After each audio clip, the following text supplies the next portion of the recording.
రోమీయులకు రాసిన పత్రిక 12వ అధ్యాయము 11-12 వచనాలు కలిసి చదువుకుందాం. అపోస్తలుడైన పౌలు రోమీయులకు రాసిన పత్రిక 12వ అధ్యాయము 11వ వచనాన్ని 12వ వచనాన్ని 2 వచనాలు అందరం కలిసి చదువుకుందాం. రోమా 12:11 ఆసక్తి విషయంలో మాదిలు కాక ఆత్మయందు తీవ్రత గలవారై ప్రభువును సేవించుడి, నిరీక్షణ గలవారై సంతోషించుచు, శ్రమయందు ఓర్పు గలవారై ప్రార్థన యందు పట్టుదల కలిగి ఉండుడి. అలాగే హెబ్రీయులకు రాసిన పత్రిక 6వ అధ్యాయము 11-12 వచనాలు. హెబ్రీయులకు రాసిన పత్రిక 6వ అధ్యాయం 11-12 వచనాలు కూడా అందరం కలిసి చదువుకుందాం. హెబ్రీయులకు రాసిన పత్రిక 6వ అధ్యాయము 11-12 వచనాలు.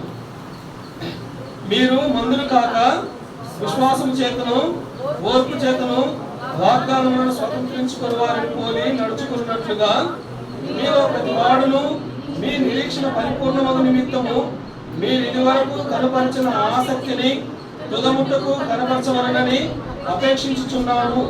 అలాగే కొరింథీయులకు రాసిన మొదటి పత్రిక 11వ అధ్యాయము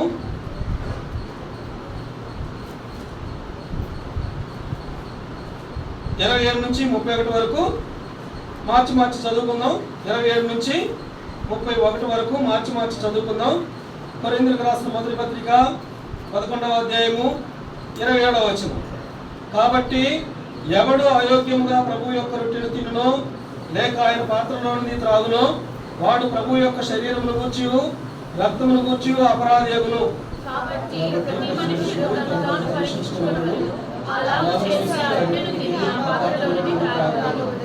ప్రభు శరీరం అని వివేచింపక తిని త్రాగువాడు తనకు శిక్షా విధి కలుగుటకే తిని త్రాగుచున్నాడు.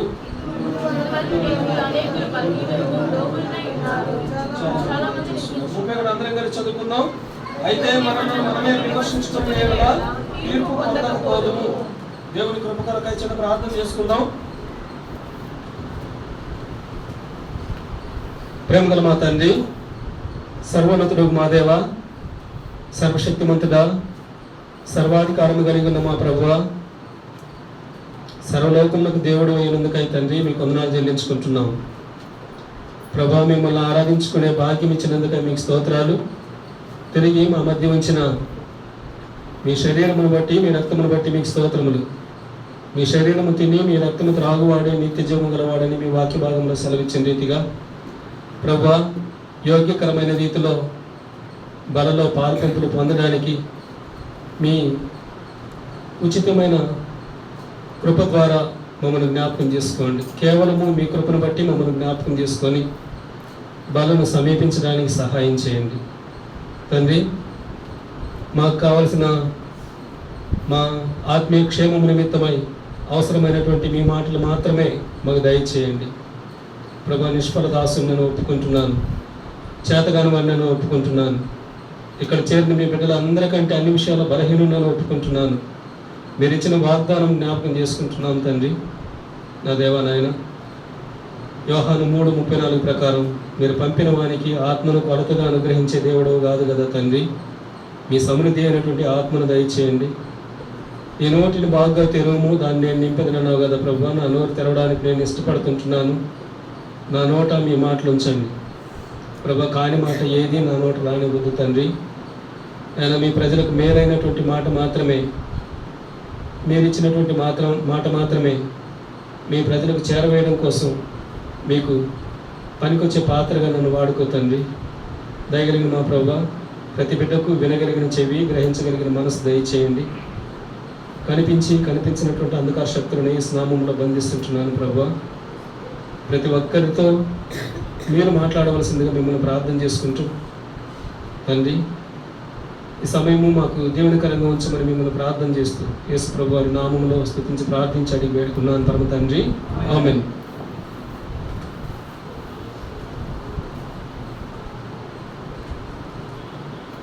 చదవబడిన వాక్య భాగంలో నుంచి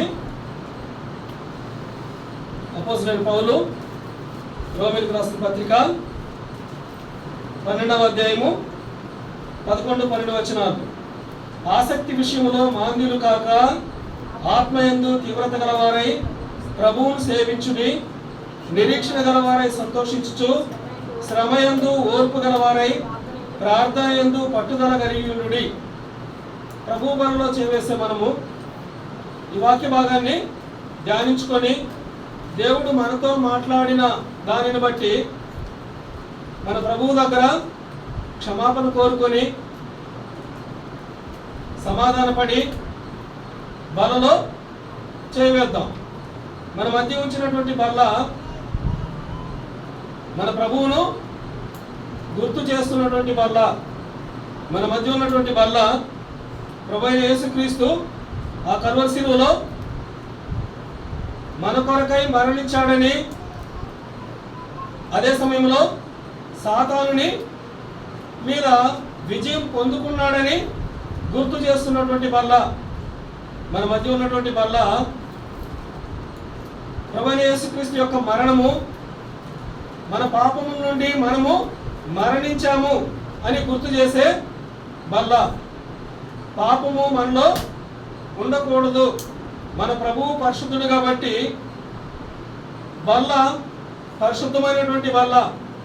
అంటే ఆ పరిశుద్ధమైనటువంటి బల్లను మనం సమీపించేటప్పుడు మనము కూడా పరిశుద్ధంగానే బలలో పాల్పంపులు పొందాలి. మరి పరిశుద్ధులము ఏ ఒక్కరము లేము. దేవుని వాక్యం సెలవిచ్చిన రీతిగా అయితే మనము లోకంలో ఉన్నాము.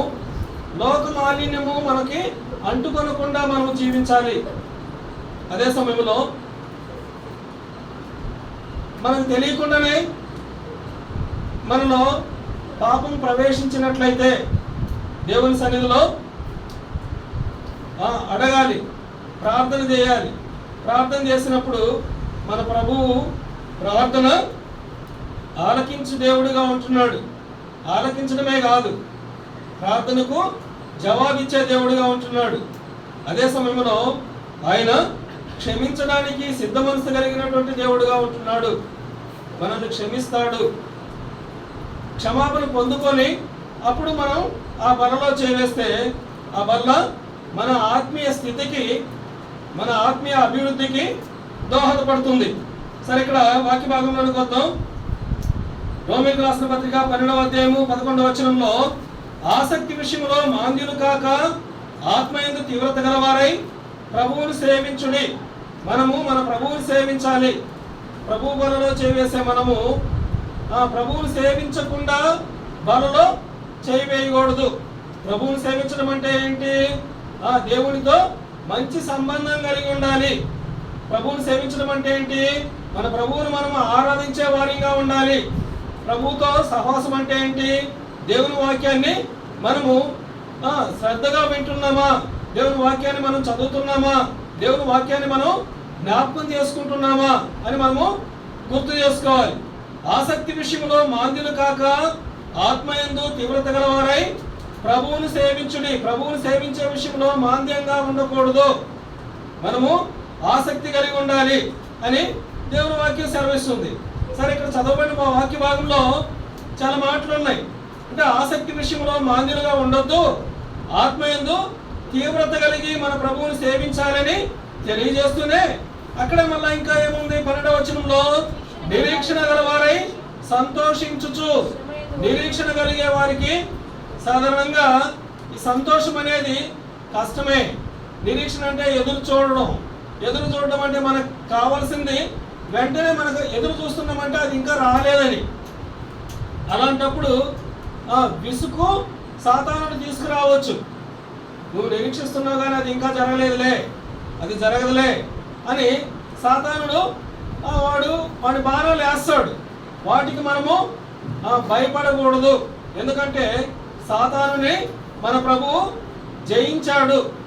ప్రభు పిల్లలంగా మనం కూడా మన పక్షాన మన ప్రభువు జయించాడు కాబట్టి ఆ ధైర్యంతో మనము సాతానుని ఎదుర్కొనే వారిగా ఉండాలి. నిరీక్షణ గలవారై సంతోషించుచు, శ్రమయందు ఓర్పు గలవారై. శ్రమలు వస్తాయి, వచ్చినప్పుడు ఏం చేయాలి? ఓర్పు కలిగి ఉండాలి. ఓర్పు గలవారై ప్రార్థన యందు పట్టుదల కలిగి ఉండుడి. శ్రమలు వస్తాయి, శ్రమలకి భయపడి సాతానునికి లొంగిపోకూడదు. బలలో చేవేసే మనము అంటే చిన్న శ్రమలు వస్తాయి, వచ్చినంత మాత్రాన మనము భయపడిపోయి సాతానికి లొంగిపోకూడదు. ఆ పరిస్థితుల్లో ఏం చేయాలి? ప్రార్థన యందు పట్టుదల కలిగి ఉండుడి. అంటే ప్రార్థన ఏదైనా సాధ్యం చేస్తుంది. అంటే మన ప్రభువు మనం ప్రార్థన చేస్తే ఆయన ఆలకిస్తాడు. ఆయన ఇందాక ఆరాధనలో గుర్తు చేసుకున్నాం, ఆయన కనుదృష్టి లోకమంతా సంచారం చేస్తుంది అని అనుకున్నాం. అంటే మన ప్రార్థన కూడా ఆయన మన మీద దృష్టి ఉంచున్నాడు. నీ మీద దృష్టి ఉంచి నీకు ఆలోచన చెప్పేదను అని దేవుని వాక్యం ఒక చోట రాయబడి ఉంది. సరే, ఇక్కడ మన భాగం ఏంటంటే ఆసక్తి విషయంలో కొన్ని విషయాలు ధ్యానించుకుందాం. ఆసక్తి విషయంలో మాంద్యులుగా మనం ఉండకూడదు. ఏం ఆసక్తి? రండి, కీర్తన గ్రంథము 69వ అధ్యాయము. కీర్తన గ్రంథము 69వ అధ్యాయము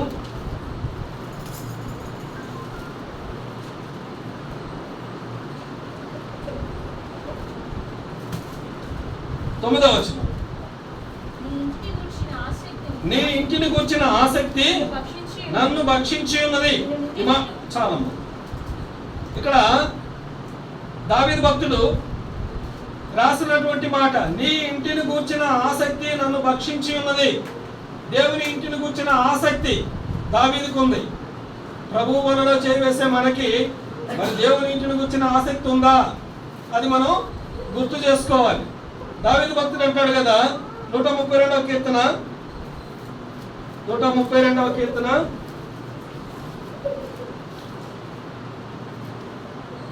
3వ వచనం. 132వ కీర్తన 3వ వచనం నుంచి చదువుకుందాం. యాకోబు యొక్క బలిష్ఠునికి మొక్కుబడి చేసిన ఎట్లనగా యెహోవాకు నేను ఒక స్థలము చూచు వరకు, యాకోబు యొక్క బలిష్ఠునికి ఒక నివాస స్థలము నేను చూచు వరకు నా వాసస్థానమైన గుడారములో నేను ప్రవేశింపను. నేను పరుండు మంచం మీదకి ఎక్కను. నా కన్నులకు నిద్ర రానియను, నా కన్ను రెప్పలకు కునికిపాటు రానియను అనెను. ఇక్కడ దావీదు భక్తునికి ఇంత ఆసక్తి ఉంది. దేని గురించి?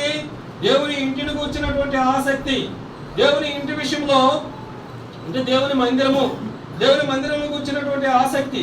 యాకోబు యొక్క బలిష్ఠునికి మొక్కుబడి చేసెను. ఎట్లనగా యెహోవాకు నేను ఒక స్థలము చూచు వరకు, యాకోబు యొక్క బలిష్ఠునికి ఒక నివాస స్థలము నేను చూచు వరకు నా వాసస్థానమైన గుడారములో, అంటే దేవుని మందిరాన్ని చూశాను, అంటే దేవుని మందిరానికి కావాల్సినటువంటి స్థలము నేను చూసే వరకు నా గుడారంలో నేను ప్రవేశించను.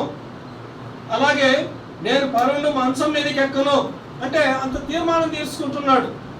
అంటే నా ఇంటి కంటే, నేను పండుకొని విశ్రాంతి తీసుకునే నా మంచం కంటే నాకేది ముఖ్యం? దేవుని ఇల్లు ముఖ్యము, దేవుని మందిరము ముఖ్యము. నా కన్నులకు నిద్ర రానివ్వను అని అంటాడు. అంటే నిద్రనైనా మానుకుంటాడేమో కానీ దేవుని మందిరం విషయంలో ఆసక్తిని మాత్రం ఆయన వదులుకోడు. నా కనురెప్పలకు కునికిపాటు రానివ్వను అని అంటాడు. అక్కడే 137వ కీర్తన 137 5వ వచనం. యెరూషలేమా, నేను నిన్ను మరచిన యెడల నా కుడి చేయి తన నేర్పును మరచును గాక. దావీదు భక్తుడు యుద్ధశూరుడు. ఆయన యుద్ధాలు చేసినటువంటి వాడు. యుద్ధం చేస్తేనంట ఆ కత్తి ఆయన చేతికి అట్టే అంటుకొని పోయి ఉండేదంట. అంటే అంతగా బలశాలి, యుద్ధ వీరుడు. అంటే యెరూషలేమా, నేను నిన్ను మరచిన యెడల, అంటే యెరూషలేమా అంటే ఇక్కడ ఏంటి? దేవుని మందిరం, దేవుని ఇల్లు. దేవుని మందిరాన్ని నేను మరిచినట్లయితే నా కుడి చేయి తన నేర్పు మరచునుగాక. ఆయన స్వరమండలాన్ని మీటగలడు. తర్వాత అనేక వాయిద్యాల్లో ఆయనకు ప్రావీణ్యం ఉంది. కుడి చేతితో ఇవన్నీ చేసి దేవుని మహిమపరిచాడు. అంటే తన కుడి చేయి తన నేర్పును మరచునుగాక అంటాడు. అంటే నాకు అన్నిటికంటే కూడా ఈ యుద్ధాలు చేసి ఆ రాజులను గెలిచి ఆ రాజ్యాలను నేను సంపాదించుకునే దాని వాటన్నిటికంటే కూడా నాకు ముఖ్యమైనది ఏంటి? దేవుని మందిరము. నా కుడి చేయి తన నేర్పును మరచును గాక, నేను నిన్ను జ్ఞాపకం చేసుకొనని ఎడల నా ముఖ్య సంతోషము కంటే నేను యెరూషలేమును హెచ్చుగా ఎంచని ఎడల నా నాలుక నా అంగటికి అంటుకొనును గాక. ఇక్కడ నా ముఖ్య సంతోషం ఏది? అన్నిటికంటే ముఖ్య సంతోషం అంటే ఆయనకి దేవుని మందిరమే ముఖ్యమైనటువంటి సంతోషము. అంటే వీటన్నిటికంటే కూడా నాకు ముఖ్యమైనది దేవుని మందిరము. అంటే దేవుని మందిరం పట్ల అంత ఆసక్తి చూపిస్తున్నాడు. ప్రభు పిల్లలంగా మరి మనము మన ఆసక్తి ఎలా ఉంది దేవుని మందిరం విషయంలో, అది మనము గుర్తు చేసుకొని ప్రభు వరలో చేయవేద్దాం. అలాగే 27వ కీర్తనలో, కీర్తన గ్రంథము 27వ అధ్యాయము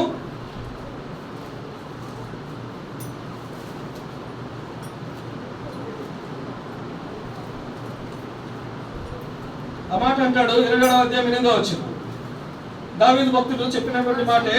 27వ అధ్యాయము 26వ అధ్యాయము 8వ వచనం, యెహోవా నీ నివాస మందిరమును, నీ తేజో మహిమ నిలుచు స్థలమును నేను ప్రేమించుచున్నాను. అంటే దేవుని మందిరాన్ని ఆయన అంతగా ప్రేమిస్తున్నాడు. అంటే దేవుని మందిరం పట్ల, దేవుని ఇంటి పట్ల ఆసక్తి నన్ను భక్షించుచున్నది. ఇదే మాట ప్రభువైన యేసుక్రీస్తు కూడా యోహాను సువార్తలో అంటాడు. సరే ఒకసారి ఆ భాగాన్ని కూడా చదువుదాం. యోహాను సువార్త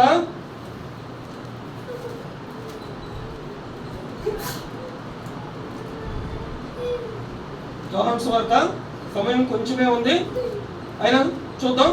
యోహాను సువార్త 2వ అధ్యాయము చదువుతాను, వివరించిన కానీ చదువుతాను. 2:13 నుంచి 16 వరకు.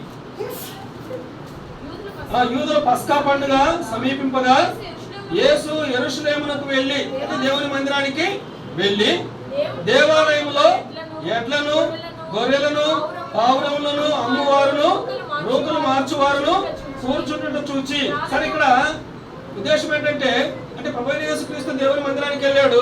దేవుని మందిరానికి వెళ్తే దేవుని మందిరంలో ఏం జరుగుతుంది? దేవుని మందిరంలో ఏం జరగాలి? దేవుని ఆరాధన జరగాలి. దేవుని మందిరంలో దేవుని స్తుతించాలి. కానీ ఇక్కడ ఏం చేస్తున్నారంటే, బలులు అర్పించడం కోసం అక్కడ వ్యాపార పుటిల్లుగా మార్చినారు. దేవుని మందిరంలో దేవుడు ఉంటాడు, దేవుని ప్రజలు ఉంటారు, దేవుని వాక్యం ఉండాలి, దేవుని ప్రజలు వాక్యం చేత పోషించబడాలి. మరి ఇక్కడ ఏం జరుగుతుంది? దేవాలయంలో ఎడ్లను, గొర్రెలను, పావురములను అమ్మువారు, రూకలు మార్చువారును కూర్చుంటూ చూచి బాగా కోపం వచ్చేసింది. అంటే ఇక్కడ క్రమము కనపడలేదు. అంటే మందిరము, దేవుని ఇంటిని వ్యాపార పుటిల్లుగా మార్చారు. అంటే వ్యాపారం అక్కడ అప్పటి రోజులలో ప్రభువైన యేసుక్రీస్తు శిలువ మరణం పొందక ముందు వారి వారి పాపాలకి వారి స్థాయికి తగ్గట్టుగా బలులు అర్పించేవాళ్ళు. ఎడ్లని, పొట్టేళ్ళని, తర్వాత పావురాలని, గువ్వల్ని, వీటిని అర్పించేవాళ్ళు. వాళ్ళు బ్రతుకు తెరువు కోసం వాటిని అక్కడే, అంటే దేవుని మందిరాన్ని తీసుకొచ్చి అక్కడే అమ్మడం కోసం పెట్టుకునేవాళ్ళు. అంటే ఎలాగూ దేవుని మందిరానికి వస్తారు, వచ్చి బలులు అర్పిస్తారు, మరి మా దగ్గర వీళ్ళు కొనాలి అని, అంటే వ్యాపారం చేసే వాళ్ళుగా మారిపోయినారు. త్రాళ్లతో కొరడాలు చేసి గొర్రెలను, ఎడ్లన్నింటినీ దేవాలయంలో నుండి తోలువేసి, రూకలు మార్చి వారి రూకలు చల్లివేసి, వారి బలులు పడద్రోసి, పావురములు అమ్మవారితో వీటిని ఇక్కడ నుండి తీసుకొని పోండి, నా తండ్రి ఇల్లు వ్యాపార పుటిల్లుగా చేయకూడని చెప్పెను. ఆయన శిష్యులు, నీ ఇంటిని కూర్చిన ఆసక్తి నన్ను భక్షించునని వ్రాయబడి ఉన్నట్టు జ్ఞాపకం చేసుకొని. అంటే దావీదు భక్తునికి ఎలా దేవుని మందిరం పట్ల ఆసక్తి ఉందో, ప్రభువైన యేసుక్రీస్తు కూడా, అంటే మనుష్య కుమారునిగా ఈ లోకానికి వచ్చినప్పుడు ప్రభువైన యేసుక్రీస్తు కూడా దేవుని మందిరం విషయంలో ఇంతటి ఆసక్తిని చూపించాడు. మరి ప్రభు పిల్లలంగా మనం ఆసక్తిని చూపిస్తున్నామా? అలాగే కోరహు కుమారులు కూడా అంటారు. 84వ కీర్తన 2వ వచనం. సరే మొదటి నుంచి చదువుతున్నాం.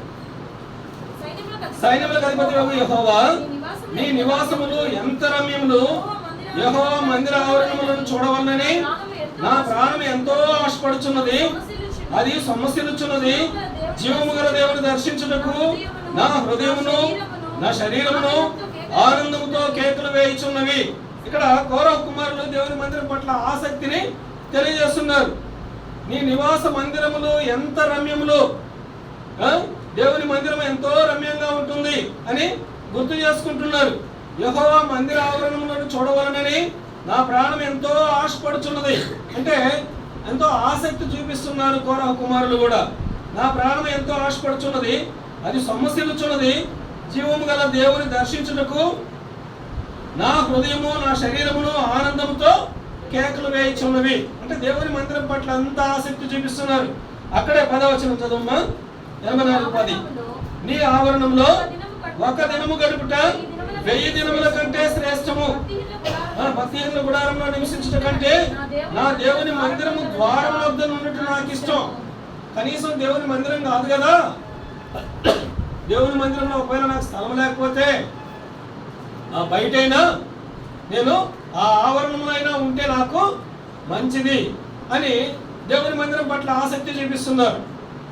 అలాగే ప్రభు పిల్లలంగా అట్టి ఆసక్తి అంటే కౌరవ కుమారులు దేవుని మందిరం పట్ల కలిగి ఉన్న ఆసక్తిని మనం కలిగి ఉన్నామా? మనం మన మందిరం కోసం మనం ఏం చేస్తున్నాము, మన మందిరాన్ని మనం ఎలా ప్రేమిస్తున్నాము అని మనం గుర్తు చేసుకోవాలి. ఒక స్త్రీని కూడా గుర్తు చేసుకున్న ఈ సమయంలో లూకాసు వార్త 2వ అధ్యాయము 36వ వచనం 36-37 మరియు ఆషేరు గోత్రికురాలను పనుయేలు కుమార్తె అయిన అన్నాను ఒక ప్రవక్తి ఉండిను. ఆమె కన్యాత్వం మొదలు 7 ఏళ్ళు పెనిమిటితో సంసారం చేసి బహుకాలం గడిచినదై 84 సంవత్సరములు విధవరాలై ఉండి దేవాలయము విడువక ఉపవాస ప్రార్థనలతో రేయింబగళ్ళు సేవ చేయుచుండెను. దేవాలయము విడువక ఉంది. ఎవరామె? ఎంతో వృద్ధాప్యంలో ఉంది. అంత వృద్ధురాలైనా దేవుని మందిరాన్ని వదులుకోవడానికి ఇష్టపడడం లేదు. అంటే దేవుని మందిరాన్ని ప్రేమిస్తుంది. ఇంకో చోట ఉంది, అంటే దేవుని మందిరంలో హిజ్కియాకి ఒక సమస్య వస్తుంది. సమస్య వచ్చినప్పుడు దేవుని మందిరానికి పోయి దేవుని మందిరంలో ప్రార్థన చేస్తాడు. ఆ సమస్య నుంచి విడుదల పొందుకుంటాడు.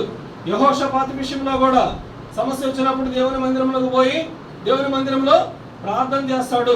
అంటే దేవుని మందిరం అనేది ఖచ్చితంగా విశ్వాసి బలపడడానికి ఒక సాధనముగా ఉంటుంది. దేవుని మందిరము అంటే ప్రతి విశ్వాసి ఆత్మీయ క్షేమం లేకపోతే ఆత్మీయంగా బలపడాలంటే ఖచ్చితంగా దేవుని ఇంటితో సంబంధం ఉండాలి. అంటే దేవుని మందిరంతో సంబంధం ఉండాలి. దేవుని మందిరాన్ని ప్రేమించే వారిగా ఉండాలి. అలాగే యాకోబు పత్రిక 5వ అధ్యాయము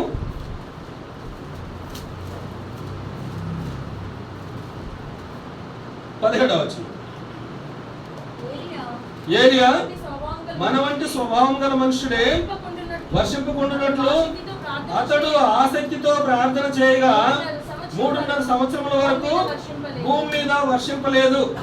అతడు మరలా ప్రార్థన చేయగా ఆకాశము వర్షమిచ్చను, భూమి తన ఫలమిచ్చను. ఇక్కడ 17వ వచనంలో ఏలియా మన వంటి స్వభావం గల మనుషుడే వర్షింపకుండునట్లు అతడు ఆసక్తితో ప్రార్థన చేయగా. ఇందాక దేవుని ఇంటిని కూర్చున్న ఆసక్తి మనం గుర్తు చేసుకున్నాం. ఇప్పుడు మన దేవుని ప్రార్థన చేసే విషయంలో కూడా మనం ఆసక్తి కలిగి ఉండాలి. ఏలియా కూడా మనలాంటి మనిషే. ఆయన ప్రార్థన చేశాడు. 3.5 సంవత్సరం వర్షం పడకూడదని ప్రార్థన చేశాడు. ప్రార్థన చేస్తే ఆ ప్రార్థన దేవుడు ఆలకించాడు. ఏలియా మన వంటి స్వభావం గల మనుషుడే వర్షింపకుండానట్లు అతడు ఆసక్తితో ప్రార్థన చేయగా 3.5 సంవత్సరముల వరకు భూమి మీద వర్షింపలేదు. అలాగే తిరిగి వర్షం పడాలని మళ్ళీ ప్రార్థన చేస్తాడు. అతడు మరలా ప్రార్థన చేయగా ఆకాశము వర్షం ఇచ్చను, భూమి తన ఫలం ఇచ్చను. అంటే ప్రార్థన విషయంలో మనం ఇట్టి ఆసక్తి కలిగి ఉన్నామా? మరి అంటే ఏలియా ప్రార్థన చేశాడు. ఏలియా కూడా మానవుడే. ఆయన ఏలియా దైవజనుడు, అదే సమయంలో మనుషుడిగానే ఉన్నాడు. ఆయన ప్రార్థన చేస్తే ఆయన ప్రార్థన ఆలకించాడు. మరి ఇక్కడ చేరిన మన విషయంలో మనం మన విషయంలో కూడా మనం చేసిన ప్రార్థన అనేక పర్యాయాలు దేవుడు ఆలకించాడు, జవాబిచ్చాడు. నేను ప్రార్థన చేస్తూనే ఉన్నా, నా ప్రార్థన ఇప్పటి వరకు దేవుడు ఆలకించలేదు అనే వాళ్ళు ఎవరైనా ఉంటే ఎవరు ఉండరని అనుకుంటా. అంటే మనం చేసిన అన్ని ప్రార్థనలకి దేవుడు జవాబు ఇవ్వకపోయినా కొన్ని ప్రార్థనలకి తప్పకుండా ఆయన జవాబిస్తాడు. అయితే అన్ని ప్రార్థనలకు కూడా జవాబు ఇవ్వగలడు. ఎప్పుడు? ఆయన స్వంత సమయంలో ఆయన మనకి సహాయం చేసేవాడుగా ఉన్నాడు. మన ప్రభువు ఎలాంటి వాడు? ద్వితీయోపదేశకాండము 4వ అధ్యాయము 7వ వచనం. ఏలైనగా మనము ఆయనకు మొరపెట్టినప్పుడల్లా మన దేవుడైన యెహోవా మనకు సమీపముగానున్నట్టు మరి ఏ గొప్ప జనమునకు ఏ దేవుడు సమీపముగానున్నాడు. మన దేవుడు ఎలాంటి వాడంట? మనం ఎప్పుడు మొరపెడితే అప్పుడు ఆయన మనకు సమీపంగా ఉంటాడు. నువ్వు మందిరంలో ప్రార్థన చేసినా మందిరంలో ఆయన ఉంటాడు. నువ్వు ఇంట్లో పోయి ప్రార్థన చేసినా ఇంట్లో ఉంటాడు. బజార్లో ఉండి ప్రార్థన చేసినా కూడా ఆయన వింటాడు. అంటే ఆయన సజీవుడు కాబట్టి ఆయన వింటాడు. ఆయన నిన్న నేడు నిరంతరము ఆయన సజీవుడే. అంటే యుగ యుగములు ఆయన జీవించినటువంటి వాడు. ఆయన మన ప్రార్థనలు త్రోసివేయడు, మన ప్రార్థన ఆయన ఆలకిస్తాడు. ఏలైనగా మనము ఆయనకు మొరపెట్టినప్పుడల్లా మన దేవుడైన యెహోవా మనకు సమీపముగానున్నట్టు మరి ఏ గొప్ప జనమునకును ఏ దేవుడు సమీపముగానున్నాడు. అక్కడ ప్రశ్నార్థకం చూడొచ్చు. అంటే దాని అర్థం ఏమని? ఎవరు కూడా లేరు, మన ప్రభువులాగా ఇంకా వేరెవరు లేరు. దావీదు భక్తుడు అంటాడు కీర్తన గ్రంథం 88వ అధ్యాయంలో 88 కీర్తన గ్రంథము 88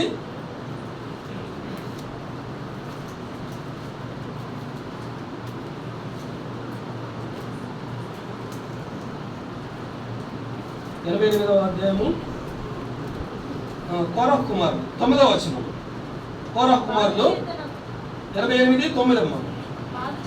బాధ చేత నా కన్ను క్షీణించుచున్నది యెహోవా, ప్రతిదినము నేను నీకు మొరపెట్టుచున్నాను. కోరహ్ కుమారులు ప్రతిదినము దేవుని మొరపెడుతున్నారు.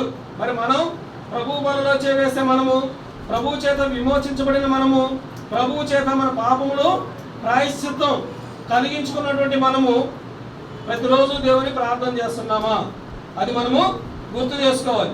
యెహోవా, ప్రతిదినము నేను నీకు మొరపెట్టుచున్నాను, నీ వైపు నా చేతిలో చాపుచున్నాను. అంటే ప్రతిరోజు ప్రార్థన చేస్తున్నారు. మరి మనం కూడా మన ప్రభువుని ప్రార్థించే వారిగా ఉండాలి. 55వ కీర్తనలో దావీదు భక్తుడు కూడా అంటాడు. 55వ కీర్తన 17వ వచనం. సాయంకాలమున ఉదయకాలమున మధ్యాహ్నమున నేను ధ్యానించుచు మొరపెట్టుకుందును, ఆయన నా ప్రార్థన ఆలకించును. దావీదు భక్తుడు ఇస్తున్నటువంటి స్టేట్మెంట్. అంటే ఆయన ఆసక్తితో ప్రార్థన చేస్తాడు. ఆసక్తితో ప్రార్థన చేస్తే ఆయన నా ప్రార్థన ఆలకిస్తాడు. మరి మనం కూడా ప్రార్థన చేస్తే మన ప్రార్థన కూడా ఆయన ఆలకిస్తాడు. ఆయన మనల్ని ఏ ఒక్కరిని త్రోసివేసేవాడు కాడు. దానియేలు అయితే ఆయన ఆసక్తి చూడండి. దేవుని ప్రార్థన చేసే విషయంలో నువ్వు ప్రార్థన చేస్తే నువ్వు చచ్చిపోతావు, నువ్వు ప్రార్థన చేస్తే నిన్ను దేశంపై సింహాల బోన్లో వేస్తారు అని హెచ్చరికలు రాజు నుండి జారీ చేయబడ్డాయి. అయినా ప్రాణం పోతే మందిలే, ప్రాణం ఏముంది, నేను నా దేవునికి మొరపెట్టుకోకుండా నేను ఉండలేనని ఆయన దానియేలు భక్తుడు ప్రార్థన చేసేవాడిగా ఉన్నాడు. ప్రభు బలలో చేవేసే మనం కూడా, అంటే దానియేలుకి అంత శ్రమ శోధన. నువ్వు ప్రార్థన చేస్తే నువ్వేమవుతావు? నీకు ఏదైనా అవసరమైతే నువ్వు ఎవరిని అడగాల? నన్ను అడుగు, అంటే రాజుని అడుగు. రాజుని అవసరత తీరుస్తాడు. అంతేగాని నువ్వు దేవునికి ప్రార్థన చేయకూడదు అని రాజు ఆజ్ఞ. కానీ దానియేలు రాజుని ఏమీ అడగటంలే. దానియేలు అవసరతలు అవన్నీ ప్రాణం పోయినా పర్వాలేదు కానీ నేను నా ప్రభువుని ప్రార్థించకుండా ఉండలేనని ఆయన తీర్మానం. అంటే ఆయన అంతగా ప్రార్థన చేసేవాడుగా ఉన్నాడు. తర్వాత ఇంకో భాగం చూద్దాం. అపోస్తల కార్యములు 17వ అధ్యాయం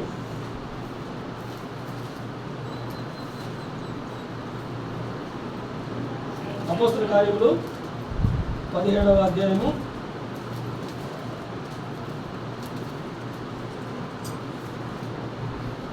11. అపోస్తలుల కార్యములు 17వ అధ్యాయం 11వ వచనం. వీరు తెస్సలోనికలో ఉన్న వారి కంటే ధనులయ్యుండిరి గనుక ఆసక్తితో వాక్యమును అంగీకరించి. ఇక్కడ చాలు మళ్ళా ధ్యానించుకుందాం.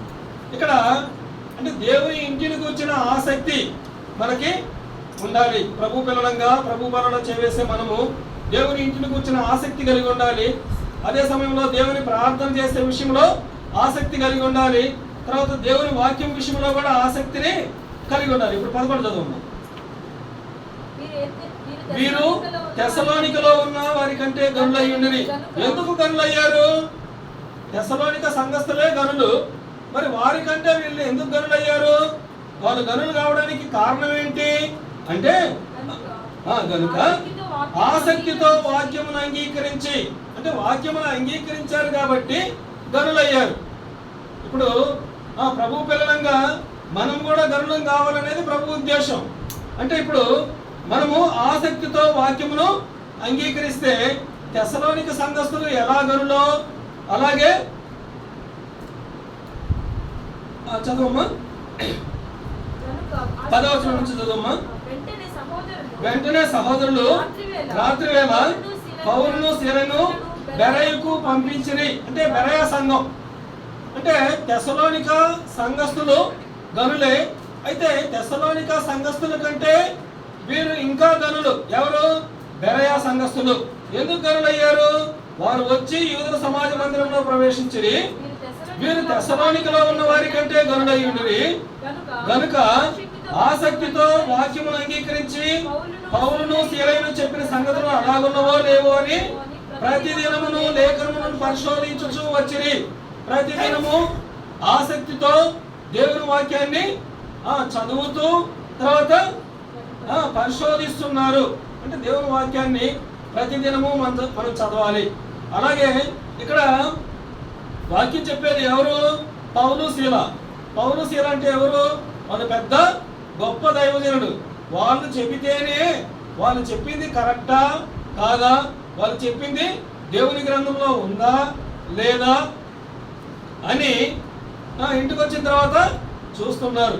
మరి మనం కూడా దేవుని వాక్యం విషయంలో విన్న వాక్యాన్ని క్రమంగా రెఫరెన్స్ రాసుకోవడము, లేకపోతే ఇంటికి పోయిన తర్వాత చెప్పిన వాక్య భాగాన్ని ఒకసారి ధ్యానించుకుంటే మనకు మంచిది. ఒకసారి ధ్యానించుకోవడం వల్ల ఏంటంటే అది మన మనసులో ఉండిపోతుంది. మన మనసులో ఉండడం వల్ల అంటే వాక్యం చేత మనం బలపడడానికి అవకాశం ఉంటుంది.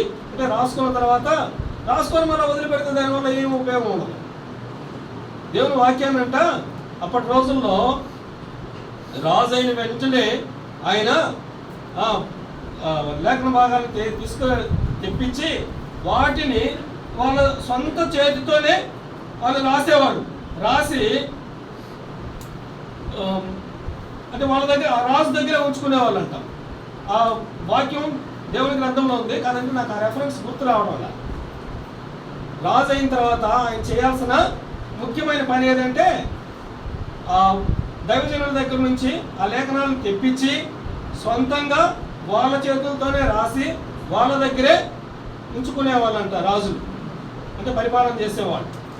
ఆ భాగం దేవుచిత్తం అయితే మీరు కూడా చూడండి. రాజుల గ్రంథంలో అనుకుంటా రాజులు కానీ దినవృత్తాంతములు కానీ ఉండొచ్చు. ఆ మాట ఉంది. సరే, ఇక్కడ వీరు తెస్సలోనికలో ఉన్న వారి కంటే గనులయ్యుండిరి కనుక ఆసక్తితో వాక్యమును అంగీకరించి పౌలును శీలను చెప్పిన సంగతులను అలాగున్నవో లేవో అని ప్రతిదినము లేఖనములను పరిశోధించుచూ వచ్చిరి. అంటే దైవజనులు చెప్పినటువంటి వాక్యము కరెక్ట్ చెప్పారా, లేకపోతే ఏదైనా వాక్యం కాకుండా ఉండేది ఏదైనా చెప్పారా అని ఇంటికి పోయి మరీ ధ్యానించే వాళ్ళంట. అక్కడే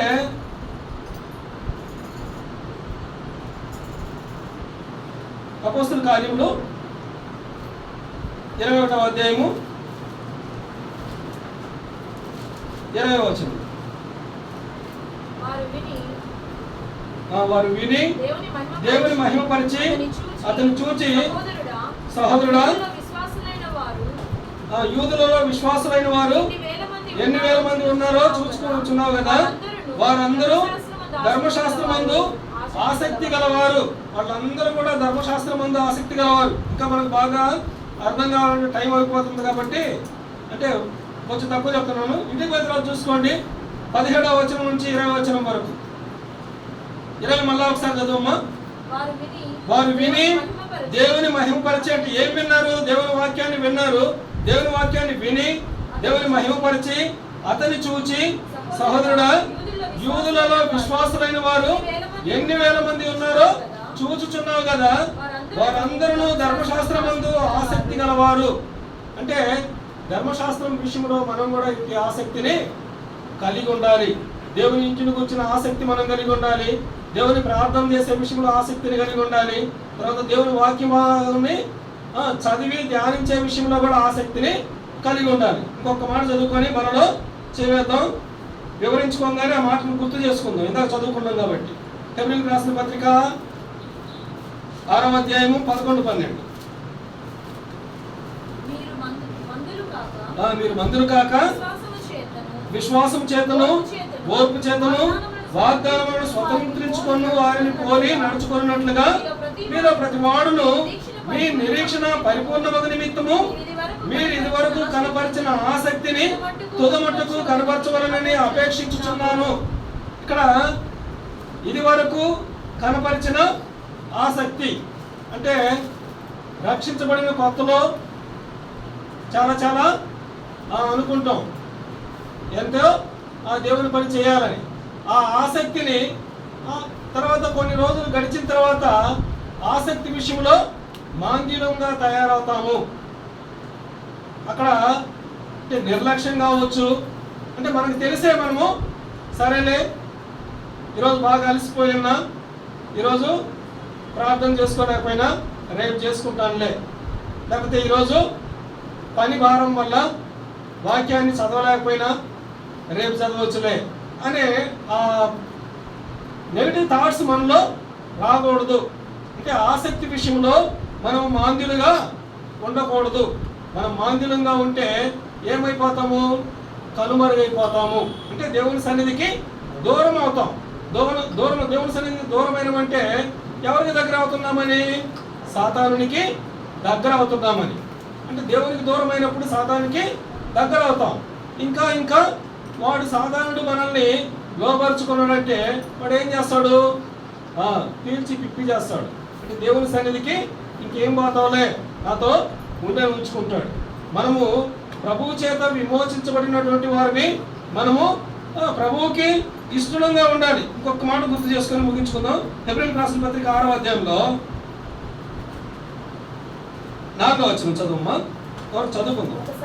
ఒకసారి వెలిగింపబడి పరలోక సంబంధమైన వరమును రుచి చూచి పరిశుద్ధాత్మల పాలివారై దేవుని దివ్య వాక్యమును రాబోయే యుగ సంబంధమైన శక్తుల ప్రభావమును అనుభవించిన తర్వాత తప్పిపోయిన వారు తమ విషయంలో దేవుని కుమారుని మరణాశను వేయచ్చు బాహాటముగా ఆయనను అవమానపరచుచున్నారు కనుక మారు మనసు పొందినట్లు అట్టి వారిని మరలా నూతన పరచుట అసాధ్యము. ఒకసారి వెలిగింపబడ్డాం, రక్షించబడ్డాం, ప్రభు పిల్లంగా ఉన్నాం. మళ్ళా దేవుని దివ్య వాక్యమును రాబోవు యుగ సంబంధమైన శక్తుల ప్రభావమును అనుభవించిన తర్వాత తప్పిపోతే ఏమైపోతాము? నష్టపోతాం. తమ విషయంలో దేవుని కుమారుని మరలా సిలువ వేసినటువంటి వారం అవుతాం. ఆ విధంగా మనము ఉండకూడదని దేవుని వాక్యం సెలవిస్తుంది. దేవుడి మాటలు దీవించగాక.